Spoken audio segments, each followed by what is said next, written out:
Hai guys, girls. Ini cerita perjuangan yang kedua dari dua yang mau gue ceritain.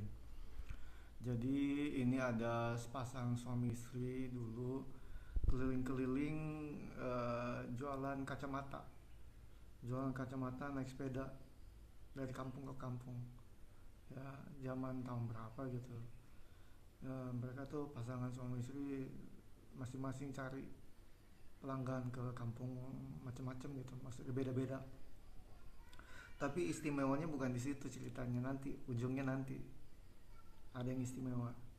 Jadi mereka tuh keliling kampung, akhirnya mereka lama-lama bisa ngebangun rumah, bisa ngebesarin anak-anaknya.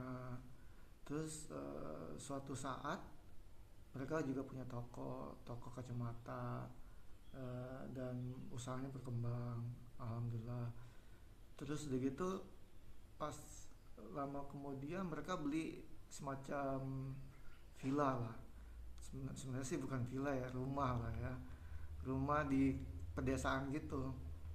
Nah kebetulan di pedesaan itu rumahnya tuh dekat mata air, dekat bukit yang ada mata airnya gitu. Jadi kampung gitu suasananya, airnya ngalir. Terus gitu tahun berapa ya, tahun pokoknya udah lama banget deh. Ikan-ikan air tawar di situ bisa segede-gede paha, ikan emas, ikan mujair, ikan nila. Gara-gara mata air itu yang ngalir deras, kenceng, terus akhirnya kan jadi tumbuh tuh otot-otot ikannya jadi gede tuh. Wah dulu kita berenang-berenang tuh di kolam ikan yang segede-gede paha gitu kan. Mandinya juga segar. Jadi air itu buat buat kolam ikan, buat masak, buat buat makan, buat minum, buat nyuci baju, buat segala kebutuhan lah. Rezeki mereka ya, rezeki mereka gini, akhirnya mereka beli tuh mata air yang ada di bukit itu, entah dari siapa mereka beli.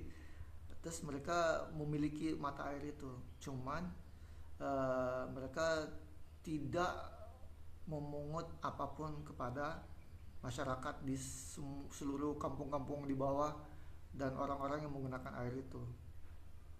Bahkan ketika didekati salah satu perusahaan raksasa air mineral gede di Indonesia, mereka nggak mau jual karena mungkin mereka tahu bahwa amal yang mengalir setiap detik dari air yang digunakan oleh semua masyarakat di situ itu nggak ada serinya gitu loh.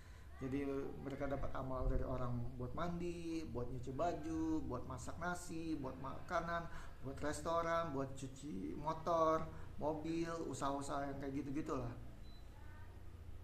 Itu udah kayak gila, nikmat banget kan. Tiap hari rezeki mengalir terus, nggak pakai duit lagi. Dan kayaknya memang berkah sih, berkah, alhamdulillah.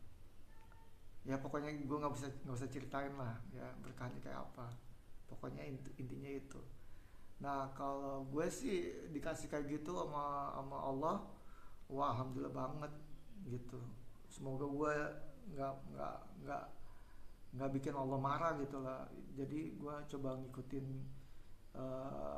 apa, prinsip dan keyakinan Nabi Muhammad SAW untuk berada di dekat sahabat tertinggi yaitu Allah Subhanahu Wa Taala. Karena walaupun Allah Subhanahu Wa Taala itu tidak butuh siapapun, ya kita kan boleh menjadikan Allah Subhanahu Wa Taala sebagai sahabat kita. Bukan berarti Allah menjadi sahabat kita ya, tapi kita yang menjadikan Allah Subhanahu Wa Taala sahabat kita. Dan kalau udah kayak gitu kan berarti pikiran kita, perilaku kita, perasaan kita selalu ditaruh dalam kacamata. Kacamata gimana caranya Allah senang, gimana caranya kita dapat good pleasure-nya Allah Subhanahu Wa Taala, supaya Allah ridho. Karena intinya surga itu bukan karena amal kita, bukan karena duit yang kita sumbangin, itu kan juga dari Allah semua, dari Tuhan semua tuh. Intinya gimana caranya Tuhan itu senang sama kita gitu, dengan tulus, dengan mematuhi semua perintahnya dan menjauhi larangan-larangannya. Demi apa? Demi ridho, bukan demi amal juga. Karena jumlah amal belum tentu bisa masuk surga juga gitu.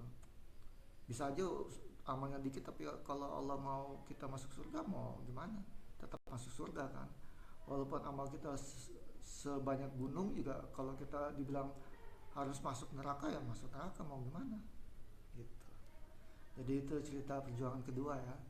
Perjuangan kedua orang, dua pasang suami istri keliling kampung-kampung jualan kacamata. Lu bayangin aja tuh nagih utangnya kayak gimana, panas dingin hujan, bawa-bawa sepeda, bawa-bawa alat-alat ukur kacamata segala macam yang kotak-kotak gitu. Zaman dulu pakai sepeda ontel gitu. Oke guys, semoga bermanfaat ya. Assalamualaikum.